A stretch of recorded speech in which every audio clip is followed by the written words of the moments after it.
Welcome to our channel ജയിൽ vlogs. അങ്ങനെ ഗുരുവായൂർ അമ്പലത്തിൽ ഉത്സവം കഴിഞ്ഞിട്ട് കുറച്ച് ദിവസമായി. എന്തേ ഇത്ര വൈകി വീഡിയോ ഇടാനെന്ന് ചോദിച്ചാൽ അതിന് എനിക്ക് 100 കാരണങ്ങളുണ്ട് പറയാനായിട്ട്.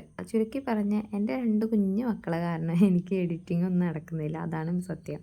അങ്ങനെ ഞങ്ങൾ ഈ പോയത് 9ാമത്തെ ഉത്സവം തുടങ്ങി 9ാമത്തെ ദിവസം കേട്ടോ പോകുന്നത്. പള്ളിവേട്ടയുടെ ദിവസമായിരുന്നു. ഞങ്ങൾ ഇച്ചിരി കൂടെ താമസിച്ച് ചെന്നതുകൊണ്ട് ഞങ്ങൾക്ക് അതൊന്നും കാണാൻ പറ്റിയിട്ടുണ്ടായിരുന്നില്ല. പിന്നെ മാത്രമല്ല നല്ല തിരക്കായിരുന്നു കേട്ടോ. കഴിഞ്ഞ വർഷം നമുക്ക് പള്ളിവേട്ടയും കാര്യങ്ങളെല്ലാം കാണാൻ പറ്റിയിട്ടുണ്ടായിരുന്നു കേട്ടോ. ഇത്തവണ നമ്മൾ ചെല്ലുന്നത് ചേട്ടൻ്റെ ഡ്യൂട്ടി കഴിഞ്ഞതിന് ശേഷം കേട്ടോ. അതും ചെയ്ത് താമസിച്ചു. എന്നാലും നമുക്ക് വരാനും അമ്പലത്തിൽ കയറാനും പറ്റിയതിൻ്റെ ഒരു വലിയൊരു ഭാഗ്യം കേട്ടോ. കാരണം എത്രയോ പേര് ഇങ്ങനെ ആഗ്രഹിച്ചിട്ട് നടക്കാണ്ട് പോകുന്നവരുണ്ടാവും. ഇപ്പം ഈ കാണുന്ന ജനക്കൂട്ടം ഉണ്ടല്ലോ, നമ്മുടെ നടപ്പന്തലിൽ നിന്ന് അമ്പലത്തിനകത്തോട്ടുള്ളൊരു നടപ്പാതയാട്ടോ ഈ കാണുന്നത്. കൊടിയേറി കഴിഞ്ഞാൽ പിന്നെ നീണ്ട 10 ദിവസം ഇവിടെ ആഘോഷങ്ങളുടെ ഒരു പെരുമഴയായിരിക്കും കേട്ടോ ഗുരുവായൂരിലെ. ഇത് പറയാൻ അവസാനത്തെ 3 ദിവസം ഇച്ചിരി കൂടി സ്പെഷ്യലായിട്ടായിരിക്കും കേട്ടോ ആഘോഷങ്ങളെല്ലാം നടക്കുന്നത്. തിരക്ക് കാരണം ഞങ്ങൾ അമ്പലത്തിൽ ഒന്ന് കയറണോ വേണ്ടിയെന്ന് ആലോചിച്ചാൽ കേട്ടോ. കാരണം വണ്ടി പാർക്ക് ചെയ്യാൻ പോലും സ്ഥലമില്ലായിരുന്നു. പിന്നെ ഈ കാണുന്നതുണ്ടല്ലോ, ഉത്സവത്തിനോടനുബന്ധിച്ച് മിക്ക സ്ഥാപനങ്ങളുടെയും ഫ്രണ്ടിൽ ഇങ്ങനെ ഒരുക്കി വെക്കും കേട്ടോ. അങ്ങനെ ഗോപുരത്തിൽ ഒരുക്കി വെച്ചേക്കണതാണ് കണ്ടത്.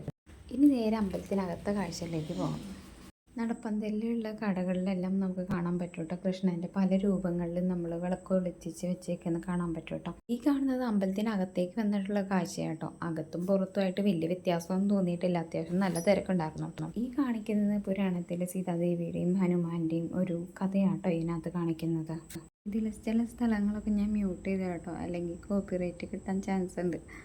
അല്ലെങ്കിൽ നമുക്ക് കുറച്ചൊക്കെ സ്റ്റോറി പറയണൊക്കെ കേൾപ്പിക്കായിരുന്നു. പിന്നെ ഈ കല്ലറയുടെ ഫസ്റ്റ് ദിവസം കണ്ടതുപോലെയല്ല കേട്ടോ, ഭയങ്കര ശോചനീയമായ അവസ്ഥയായിരുന്നു.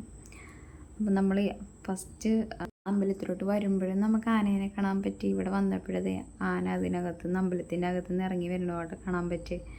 2 തവണ അങ്ങനെ ആനേനെ കാണാൻ പറ്റി. അങ്ങനെ മുന്നിൽ ചെന്ന് തൊഴണമെന്നുണ്ടായിരുന്നു കേട്ടോ. ഒത്തിരി നേരത്തെ കാത്തിരിപ്പിന് ശേഷമാണ് നമുക്ക് അങ്ങനെ മുന്നിൽ വന്നൊന്ന് തൊഴാൻ പറ്റി. കാരണം അത്യാവശ്യം നല്ല തിരക്ക് കാരണം കുഞ്ഞിപ്പെണ്ണ് കയ്യിലും ഉണ്ടായിരുന്നു. അതുകൊണ്ട് എനിക്ക് മുന്നോട്ട് വരാനും പറ്റുന്നുണ്ടായിരുന്നില്ല. അങ്ങനെ ഒന്ന് തൊഴാൻ പറ്റി. പിന്നെ വീഡിയോ എടുക്കാൻ ഒട്ടും കഴിയുമെന്ന് ഞാൻ ഓർത്തില്ലായിരുന്നു കേട്ടോ. പിന്നെ അന്നേരം കുറഞ്ഞൊരു സമയം കിട്ടിയ സമയം എനിക്ക് വീഡിയോ എടുക്കാനും പറ്റി. ഇങ്ങനെ അടുത്ത് നിന്ന് കണ്ണിനെ കാണുമ്പോൾ എന്തോ ഒരു സമാധാനം കേട്ടോ.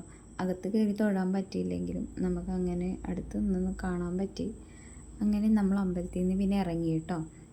ഇനി നേരെ വീട്ടിലോട്ട്. അപ്പോൾ വീട്ടിലോട്ട് പോണ വഴിയുള്ള കുറച്ച് കാഴ്ചകളോട് കാണിക്കാം കേട്ടോ. ഇതാണ് ഞാൻ പറഞ്ഞത്, വഴിയിലൊക്കെ ഉണ്ടാവും. ഇതിന് ഓട്ടോ സ്റ്റാൻഡുകളിലാണെങ്കിലും കൃഷ്ണൻ്റെ ഓരോ രൂപങ്ങൾ, പിന്നെ ഓട്ടോ സ്റ്റാൻഡ് എന്നില്ല, ഇങ്ങനെ മിക്ക സ്ഥലങ്ങളിലും ഇങ്ങനെ ഓരോ രൂപങ്ങൾ ഒരുക്കിയിട്ടുണ്ടാവും.